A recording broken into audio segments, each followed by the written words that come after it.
Bizim bugün okuyduğun hadisimiz bizni takvalıkka eriştiradigan ve şundaqla kişilik münasebetimizni yaxshilaydigan ve şundaqla dünya ve ahiretimiz için nayta muhim bo'lgan amallarni bizga ko'rsatadi. Agar biz mushay disqilam amal qilsak, nurg'un jihatda tuzilib ketamiz. Jamiyatimiz isloh bo'ladi. Va shundaqla biz Rasululloh sallallohu alayhi vasallam ko'rsatgandek haqiqiy taqvo kishilardan bo'la olamiz. Amal ibodati orqada qo'ygan kishining nasibi ustun qilinmaydi dedi. Yani sizdeki amel ibadetingiz keyindimi? Siz pasıqmı? Siz hacimning barisi ulab keting, qarimning barisi ulab keting, bu sizni ustun qilinmaydi. Her bir odamning ustun qildigini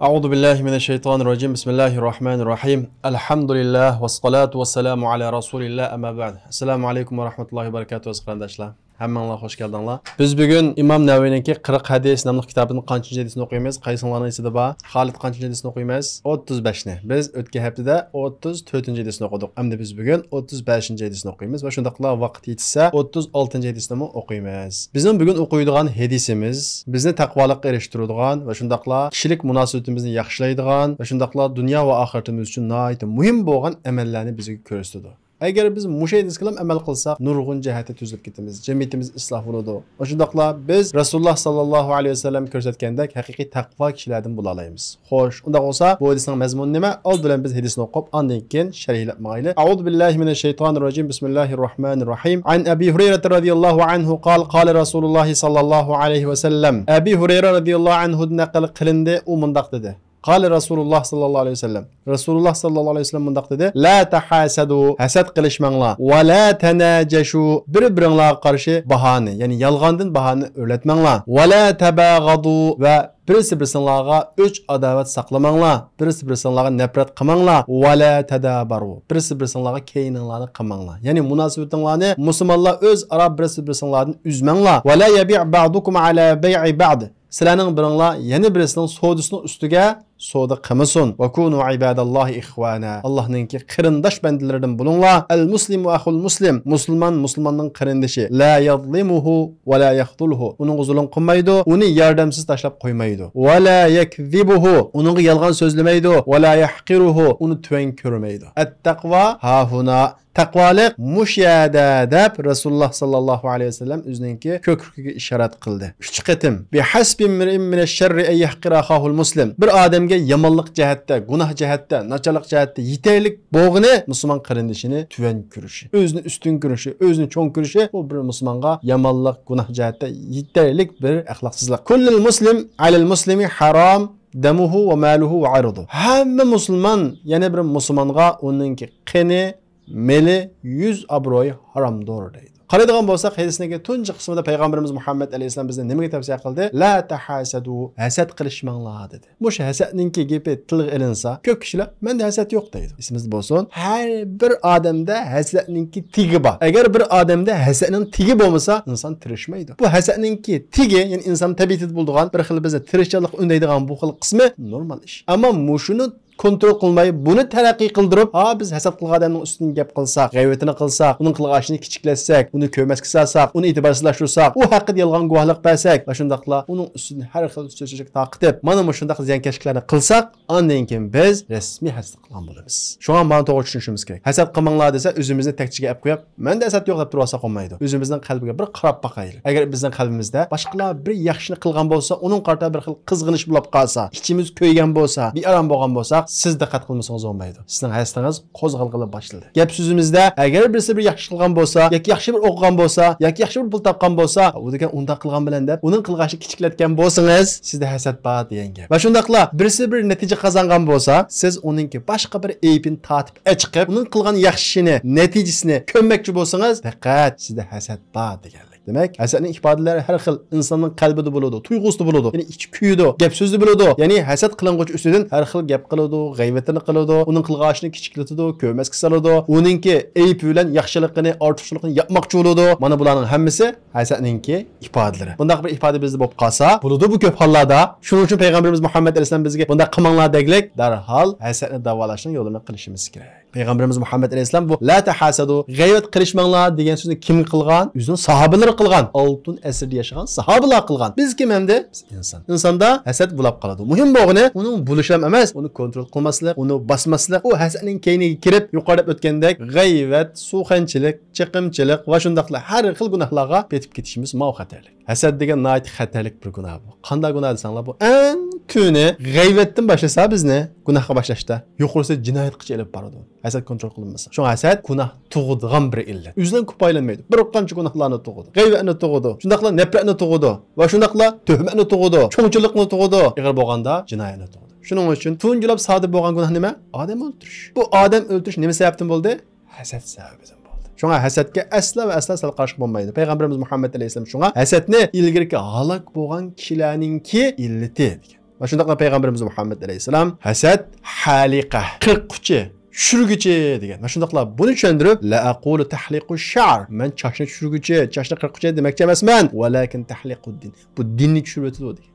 Hasad degan. Mishqa yuqoriganimizdek bizni har xil illatlarga, taxmin cho'ng gunohlarga ittirish orqali oxirida bizning dinimizni buzib tashlaydi. Yana bir hadisda Payg'ambarimiz Muhammad alayhisalom dedi, hasad bilan iymon bir qalbda jamlashmaydi dedi. Bir odamning qalbida hasad bo'ladi ekan, u iymonni qo'g'laydi. Iymon bo'ladi ekan, hasadni qo'g'laydi. Agar biz hasadni kontrol qilmasak, hasad tarqib ketsa, uning keyniga kirib yuqorida o'tgan illatlarga, gunohlarga tushib ketsak, bizning qalbimizda iymon asta-asta chiqib ketadi. Payg'ambarimiz Muhammad alayhisalom va la yajtami'ani fi qalbi abdil iymon wal hasad. Bir bandaningki qalbida iymon bilan hasad tang jo'lashmaydi deydi. Shunga o'zimizni asla va asla hasaddan xoli deb qaramaylik. Ko'p hollarda menda hasad yo'q degan kishilarda hasad bo'lishi mumkin. To'g'ri, men inson, hasad bo'lishi mumkin. O'zimni bir tekshiray deb yuqorqi o'lchamlarga, alomatlarga qarab o'zimizni tekshirishimiz kerak. Hasad nihoyat xatarli bo'lg'achqa, Alloh subhanahu va taolo payg'ambarimiz Muhammad alayhisalomga hasad qilg'uchining hasadidan panohlik tilashga bizni buyurdi. Chunki hasad qilg'uchi ko'z soladi.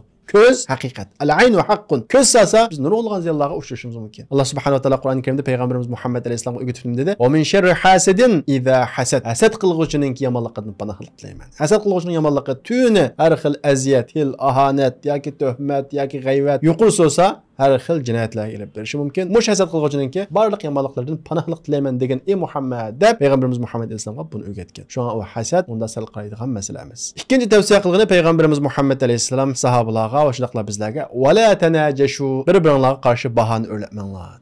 Yani bu odatdagi bozordagi baz qilishni ko'rsatdi. Bilamsizlar baz qilishni? Yolg'on xaridor paydo qilib bahona o'stirish. Siz bir mashina sotmoqchi, do'stingizdan deyib olasiz. Men buni bozorga chiqib sotaman, sen men bilan kelishsa, ustun qo'ysa, men bermayman, andan keyin men boshlig'a, men manchi pulga bermadim deb, andan keyin bahona o'raltma deb, shunda o'yin o'ynash. Bu odatda deyishmasimi, boshlarni aldab, men buni manchi pulga bermagan deb setishmi o'xshashli shunga keladi. Ya'ni bir-biringlarga qarshi bahona o'rlatmanglar degan bu cheklanma keladi. Bu so'z-setqdagi aldamchilik, axloqsizlik payg'ambarimiz Muhammad alayhisalom cheklagan bir ish. Ondan keyin payg'ambarimiz Muhammad alayhisalom va la tabaghadu, birisi-biringlarni yomon ko'rmanglar dedi. Yomon ko'rish, nafrat, intayin cho'ng bir gunoh va shundaqlar bu gunohning bir onasi. Qanday desanglar, sizlar bir odamni yomon ko'rib qolsanglar, nima qilsizlar? Odamning g'ayvatini qilamiz. U odam haqida yolg'on gaplarni taqtimiz, tuhmat qilamiz. Bu qalbda boshqalarni yomon ko'rib qolish insonni nihoyat xatarli gunohlarga boshlaydi. Xuddi hasad o'xshash.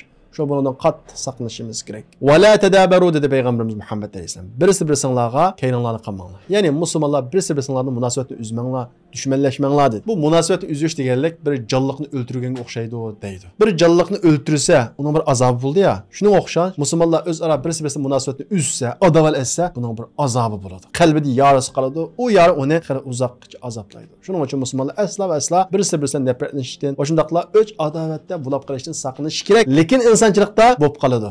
Qanday qilamiz? Darhol uni o'ngshaymiz. Qanday o'ngshaymiz? Payg'ambarimiz Muhammad alayhisalomning yo'li bilan o'ngshaymiz. Payg'ambarimiz Muhammad alayhisalom qanday yo'l ko'rsatdi? Tamam, siz inson, boshqalarga xafalashib qolsangiz, boshqalar sizning ko'nglingizga aziyat bergan bo'lsa, uning qarta adovat tuting, ammo uning cheki bo'lsin. Qancha kun?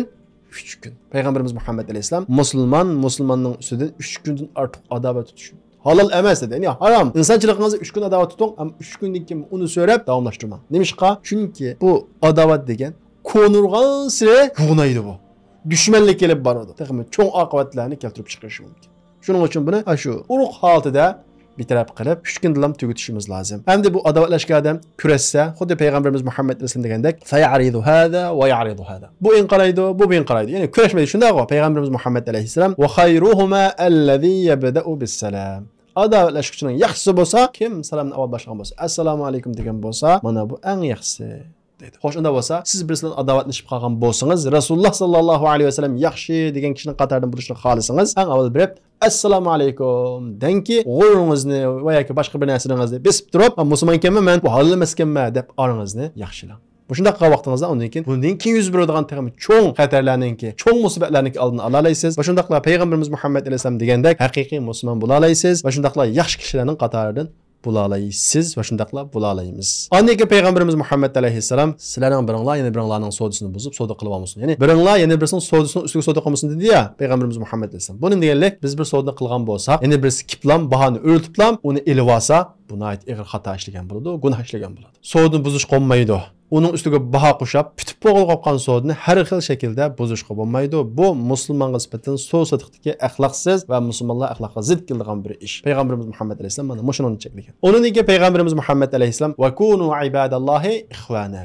Allohningki qarindosh bandalar bo'linglar. Demek yuqorqi ishlavog'i wala tahasadu wala tanajasu, ya'ni hasad qilmaslik, yolg'ondan xiyda paydo qilib bahoni o'rlatmaslik, adovat qilmaslik, birisi-birisiga nafrat qilmaslik, mushlarning hammasi bizni haqiqiy qarindosh bandalardan qiladi. Aksicha mushlarni qilmaslik, uning rioya qilmaslik, hasad qilish, o'ch adovat, nafrat hammasi bu qarindoshlikni buzadigan omillar. Payg'ambarimiz Muhammad alayhisalom qarindoshlikning omillarini so'zlab, ondan keyin mana mushunga amal qilsanglar, Allohning qarindosh bandalaridan bo'la olasizlar deganga ishorat qilib, Allohning qarindosh bandalaridan bo'linglar. Ondan keyin payg'ambarimiz Muhammad alayhisalom hadisining davomida musulmonning qarindoshidir. Musulmonga zulm qilmaydi, uni yordamsiz tashlab qo'ymaydi dedi. Haqiqiy bir musulmon payg'ambarimiz Muhammad alayhisalom suhbatlagandek u bir binoga o'xshaydi, bir tanga o'xshaydi. Birisi-birisiga yordam qiladi. Birisi qizib qolsa, masalan 5 qizsa, qo'llari, putlari uning uchun qana qiladi? Harakat qiladi. Asli musulmon cho'ng bo'lsin, kichik bo'lsin, bir jamiyat ichida bo'lsin, va oila ichida bo'lsin, shunga o'xshaydi. Aksicha musulmon yakka holda birisi-birisidan parvo bo'lmasa, u haqiqiy shaklda, komil shaklda musulmon bo'lgan bo'lmaydi. Chunki musulmonning qarindoshi musulmonga zulm qilmaydi, gap so'zdan zulm qilmaydi, qo'l bilan zulm qilmaydi, pozitsiya bilan zulm qilmaydi. Har xil yo'llar bilan, so'z satiq bilan, har qanday yo'ldan bo'lsin, uningga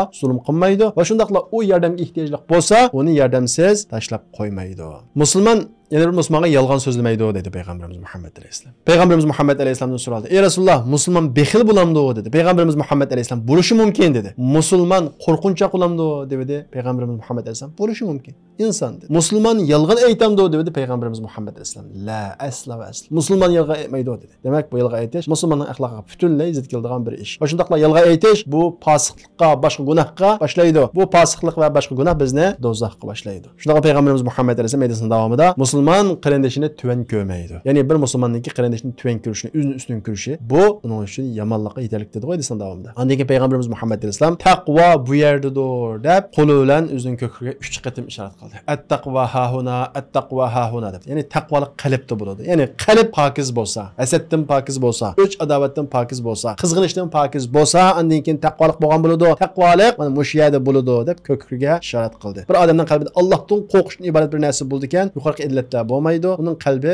taqvo bo'lgan bo'ladi. Ondan keyin payg'ambarimiz Muhammad alayhisalom hadisining davomida kishining musulmon qarindoshini tuvan ko'rishi uning uchun yetarlik yomonlikdir. Men yaxshi odammi, yomon odammi? Buni bilmoqchi bo'lsak, darhol o'zimizga qaraymiz. Boshqalarni tuvan ko'ramdik. O'rniga qarab, kiyimiga qarab, oilasiga qarab, puliga qarab, agar shunday ham tuvan ko'rib qolsak, o'zimiz undan farqli ko'rib qolsak, bizda yetarlik yomonlik va darhol uni yo'qotishimiz kerak. Musulmonning qini, meli va shon sharifi musulmonga haromdir. Bir musulmonning yana bir musulmonning meliga daxl qilishi bo'lmaydi. Bir musulmon yana bir musulmonning qiniga daxl qilishiga bo'lmaydi. Ya'ni jiniga har xil shaklda daxl taraz yetkazishga bo'lmaydi. Va shundaqla shon sharifiga, yuz obro'yga g'ayrat bilan bo'lsin, tuhmat bilan bo'lsin, har xil so'chachaklar bo'lsin, daxl taraz yetkazishi qat'iy to'g'ri bo'lmaydi. Bu uning uchun harom. Xuddi cho'shq kuch yeganga o'xshash harom ishdir deydi. Keyingi hadisni qisqaroq buni o'qib o'taylik. Bismillahirrohmanirrohim. An Abi Hurayra radhiyallohu anhu anin nabiy sallallohu alayhi vasallam qol. Abi Hurayra radhiyallohu anhu naql qilindi. O payg'ambarimiz Muhammad alayhisalomdan naql qilib mundaq dedi. Man naffasa an mu'min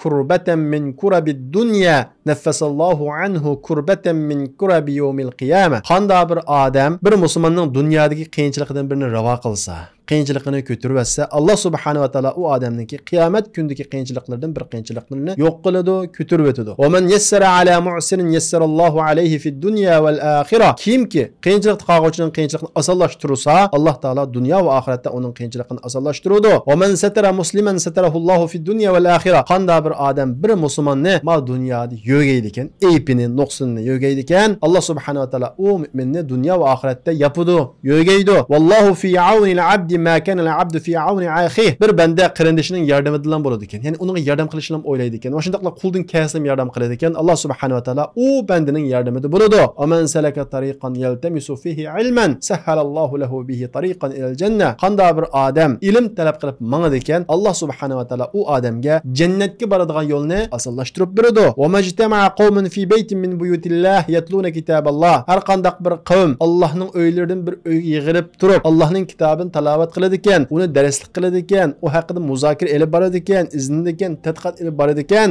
illa nazalat alayhimus sakina. Ularga xotirjamlik tushadi.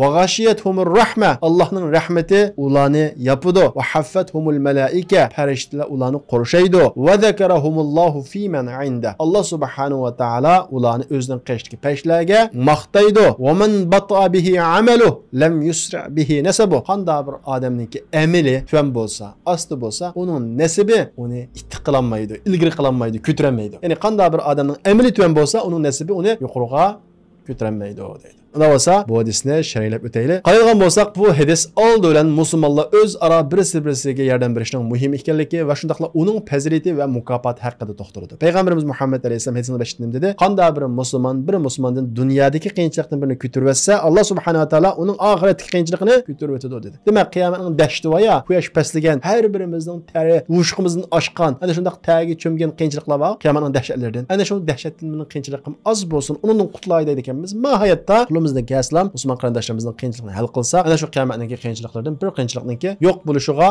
sabab bo'ladi. Shundaqla boshqalarning qiyinchilikni yo'qitib qo'yish deganlik bu Alloh subhanahu va taologa eng suyumli bo'lgan bir amal. Bir odam payg'ambarimiz Muhammad alayhisalomning qishiga kelib, "Ey Rasululloh, odamlarning qaysi Allohga eng suyumli va shundaqla qaysi amal Allohga eng suyumli?" deb so'radi. Payg'ambarimiz Muhammad sallallohu alayhi vasallam odamlarning eng suyumlisi anfa'uhum linnas. Kişilərə ən köp mənfəət yetküzgün. Əməllərdən Allah'a ən suyumliki bir musulmonga xuşallik yetküzüş, yoki onun bir qiyinchilikni yo'qotish, yoki uning qarzini to'lab berish, yoki uning ochliqni qo'llab berish, ya'ni uning ochliqni to'yg'izib qo'yish. Ya'ni hammasi musulmonning qiyinchiligi. Mana mush amal Allohga eng suyumli amal. Rasululloh hadisining davomida, "Vallohi, Alloh bilan qasamki, mening bir qarindishimning hojati uchun mengishim, uning ishini qilib beray, hojatini ava qilib beray deb mengishim, mening mush masjidimda, ya'ni Masjid-i Nabaviyda bir oy itikofda o'tirgandan ortiq va suyumli to'rdi." O'ylab baqala. Bir musulmonning hojatini ado qilish Masjid-i Nabaviyda bir oy itikof turgandan mu ortiq. Agar biz kishilarga deyish va sanspir uchun amal qilmasak, Rasulullohning so'ziga ishonsak, demak bir boytaqni o'ylab qo'ydi. Bir qarzdorningki qarzini to'lab berdi. Bir ijozatni to'lamay qolgan odamning ijozatini to'lab berdi. Bir tok pulini va yoki shunga o'xshagan patronlarni to'lamay qolgan odamning o patronni to'lab bersak, bizning haramga qolganimizdanmi, u yerda bir oy itikofda turganimizdanmi, afzal degan bo'ladi.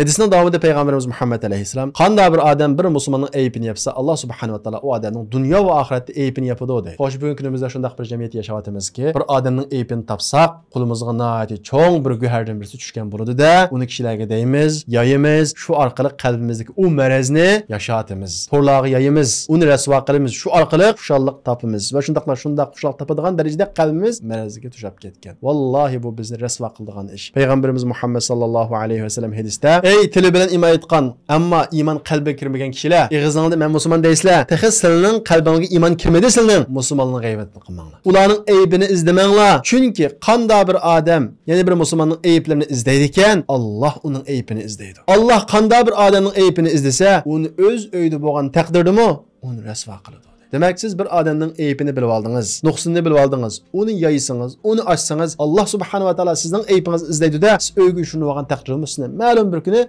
rasvo qilishi mumkin. To'larda boshqalar meni bilmaydi deb boshqa nomlar bilan boshqalarning tilidingiz, haqorat qildingiz va shundaqla boshqalarning aybini ochdingizmi? Alloh biladi uni. Kimligingizni Alloh biladi. Biz bilmaymiz, insonlar bilmaydi, ammo u saxta hisoblarni Alloh biladi-da. Sizni kompyuterning keniga o'tib olgan bo'lsangizmi, cho'qim bir kuni rasvo qiladi. Shuning uchun buni qattiq saqlashimiz kerak. U nuqsonni va kamchilikni tuzatishning yo'li to'g'ri ochiq rasvo qilish emas. Bunday qilish hatto u xatolashqichini texmi cho'nqur xatolik ittirishi mumkin. Uni tuzatishning yo'li Rasululloh sallallohu alayhi vasallam ko'rsatgandek hikmat bilan uni tushuntirish, nasihat qilish. Hargizmi to'rlarda rasvo qilish emas. Qarab qilgan bo'lsak, Rasulullohning davrida sahobalar xatolashmaganmi? Ular inson emasmidi? Xatolashgan, gunoh o'tkazgan. Ammo qarab qilgan bo'lsak, sahobalar ichida gunoh o'tkazgan, xatolashgan sahobalarning ismini ko'pinchimiz bilmaymiz. Shundaqla bu tarix kitoblarida erinmaydi. Palani deb elinadi. Nima uchun? Bu sahobalarning ularning aybini yapqanlik. Masalan, Uhud urushida Rasululloh sallallohu alayhi vasallam bir bo'lak kishilarni tag'ning ustiga qo'yib qo'yishindagi o'qiyotchilarni. Bu yerdan tushmanglar dedi. Ammo bu sahobalar urush g'alaba qilib mangandan keyin g'animat yig'ayli deb tag'dan tushib ketdi. Bir xatolik o'tkazdi-ku. Musulmonlar mush orqali ziyonga uchirdi-ku. Kim ash sahobalar? Qaysining ismini bilasizlar? Bilmaymiz. Demak, sahobalar undaq kishilarning ismini tilga olmaydi, uni yushiratdi. Bu musulmonning axloqi. Undan boshqa masalan Rasululloh sallallohu alayhi vasallam bir sahoba xatolik qilgan bo'lsa, uni birib kishilarga deyish emas, hatto yuzigimi solmay, uni xijil qildirib, ondan keyin uni to'ztatdi. Bu vaqtda biz ilgirki, masalan Allohning Asmaul Husnadagi as-Sitr ismida bu voqelikni so'zladik. Shuning uchun xatolikni tuzatish aslo va aslo uni to'g'ri yeyish va yoki jamiyatda taqitishlan bo'lmaydi. Bu Alloh subhanahu va taolaning uni rasvo qilishiga sabab bo'lgan bir illat. Hadisning davomida payg'ambarimiz Muhammad alayhisalom mu'min banda diniy qarindishiga yordam bergan muddatda Alloh subhanahu va taolo unga yordam beradi dedi. Ya'ni moddiy jihat yordam bersin bir qiyinchilikni ko'tarib, ma'naviy jihat yordam bersin yuqorqi aypini yo'gashga o'xshash. Mushundaq musulmon qarindishining yordami bilan bo'ladi ekan, Alloh subhanahu va taolo uning yordamida bo'ladi dedi. Ondan keyin payg'ambarimiz Muhammad alayhisalom hadisning davomida qanday bir odam ilm yo'liga kirsa, Alloh subhanahu va taolo uningki jannat kiradigan yo'lni asalashtirib beradi dedi. Xo'sh, qandaq ilm? Manfaatli ilm. Musulmonlarga foydasi bo'lgan ilm. Islomda ilm fanniy bilim, diniy bilim deb ayrilmaydi. Balki manfaatli bilim, manfaatsiz bilim deb ayriladi. Agar o'qiyotganingiz fiziki bo'lsin, u fizikingiz musulmonlarning manfaatiga ishletilsa, shundaqla shu maqsadda o'qisangiz, u savob bo'ladigan sizni jannatga yaqinlashtiradigan ilm. Agar siz bir diniy o'qishni o'qidingiz, Qur'on o'qidingiz, hatto Qur'on o'qib turib, "Men shu Qur'onni o'qib, shu orqali jinnni boqaman, shu orqali pul topaman" deb o'yladingizmi? U ilmingiz hargiz sizni jannatga yaqinlashtiradigan emas, balki do'zaxga yaqinlashtiradigan ilm bo'lishi mumkin. Payg'ambarimiz Muhammad alayhisalom qanday bir odam mana shundaq bir manfaatli, musulmonlarga manfaatli ilmni o'rganadi ekan, Alloh subhanahu va taolo uningki jannat kiradigan yo'lni asoslashtirib beradi. Bir to'p kishilar Allohning uylaridan bir uyga yig'ilib turib, Allohning kitobini o'qisa, uni o'zaro darslar qilib, muzokara qilib o'rgansa, Alloh subhanahu va taolo uning ustiga xotirjamlik yog'diradi. Rahmat ularni qo'rshaydi, farishtalar ularni o'rib oladi. Alloh ularni atrofidagi farishtalarga maqtab beradi deydi. Oxirida payg'ambarimiz Muhammad alayhisalom amal ibodati orqada qo'ygan kishining nasibi ustun qilinmaydi dedi. Ya'ni sizniki amal ibodatingiz keyindimi? Siz fosiqmi? Siz hojimning bolasi bo'lib keting, qorimning bolasi bo'lib keting, bu sizni ustun qilinmaydi. Har bir odamning ustun qildigani uning amali. Payg'ambarimiz Muhammad alayhisalom qizning qashig'i berib, "Ey Fatima, mening payg'ambarlikim sizni qutqizolmaydi" dedi. Tuqqalini qashig'i berib, "Mening payg'ambarlikim, ey tuqqalim, sizga foydasi yo'q." Shuning uchun o'zimizniki nasibi yoki cho'ng jamoat o'g'anligi yoki hojimning bolasi o'g'anligi bunga aldanmaylik. Hammasi o'ziga. O'zimizning qilgan amali bu o'zimizga foydasi bor. Alloh subhanahu va taolo hammamizga manfaatli ilm ato qilsin va shunday hadisda deyilgan amallarga bizni muvaffaq qilsin. Va oxiru da'vana alhamdulillahi robbil alamin.